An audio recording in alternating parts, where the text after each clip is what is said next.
My name is Supra Manohar. I'm the Executive Vice President of Mobile 21 Emantras.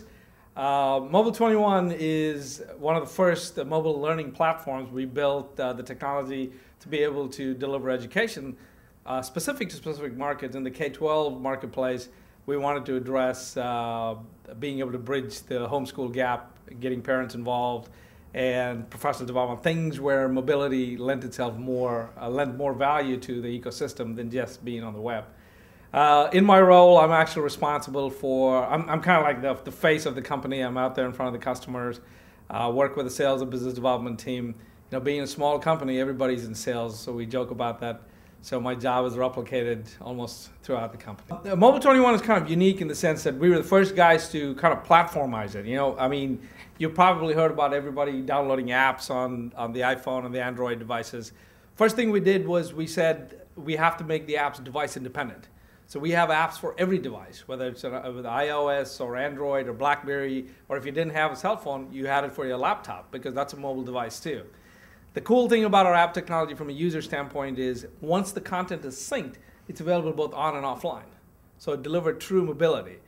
Now, marry the user experience with all the little tools that they get in the app that enhance their learning experience with a system on the back end where the content was dynamic. So unlike an app where the content is static and you get a piece of content, you buy it, and if you want to buy something else, you have to go pay and get another app.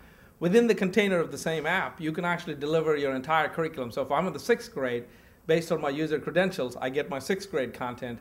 When I'm in the 7th grade, I don't need to download another app. I just enter my credentials and my 7th grade content comes in. So I could actually learn through all the way through high school or whatever my curriculum program is, and have a singular app for an institution to be able to deliver content in a dynamic fashion. Now, in addition to that, we actually built a lot of tools for teachers, you know, managing the content, being able to personalize it, sending, you know, in the future as mobile education matured, how do you personalize content? How do you send Bill something, and how do you sell Jane something else that's relevant to her within the same classroom? You have the ability to manage the content and parse it out and send specific pieces of information to specific people. But we also built other tools. You know, measurements are very important in K-12, not as much in higher education, but in K-12 it's very, very relevant. So there's feedback. I mean, you can actually take your assessments or other data on your apps, and there's feedback gathering mechanisms. We have a system that actually aggregates all the data. And obviously the question that gets asked, can we integrate with other systems? Absolutely. You know, we built it as a standalone. But in the cases of mature implementers that want implementations and integrations, you know, we're ready to do that. In addition to the technology, we also kind of started the thought process was, well, if you have a curriculum for the classroom, don't necessarily make that all available on mobile, because the consumption of mobile on a mobile device, on a small form factor device, is different. It's ad hoc learning. People grab their phone and look at it.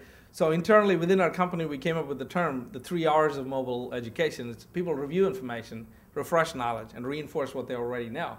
So we kind of like gave pedagogical instruction on how to design the content and the technology piece. So that's actually allowed us to go in of quite a few school districts. We're actually working with Palm Beach County and several other school districts where we're not making it about mobile. Like I said again, we're trying to make it about solving a problem which does two things. Number one, it makes the adoption of mobile a lot easier because it's not a new shiny thing. It's a scalable thing that can go into the future.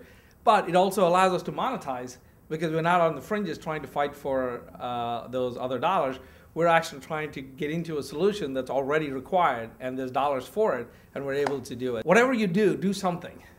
You know, don't sit on the sideline and wait for the perfect solution, because when you're talking about technologies like mobile and social, there is no perfect solution, because by the time I'm done with this interview and I walk out, there's already something new. So if you're not doing something, you're not moving forward. So what our article was basically to kind of give the audience who typically would be an educational institution, what are the certain steps you can take from the start to finish in terms of getting something done. But when I use the word finish, I use that loosely because there is no finish line. It's an evolving process, and you're going to continuously be evolving. And that's what where can you be today, where can you be tomorrow, and what can you do to ensure that you're going to be in good shape next year and down the line. If you want to know more about us, you can go to www.mobl21.com or www.emantras.com. you.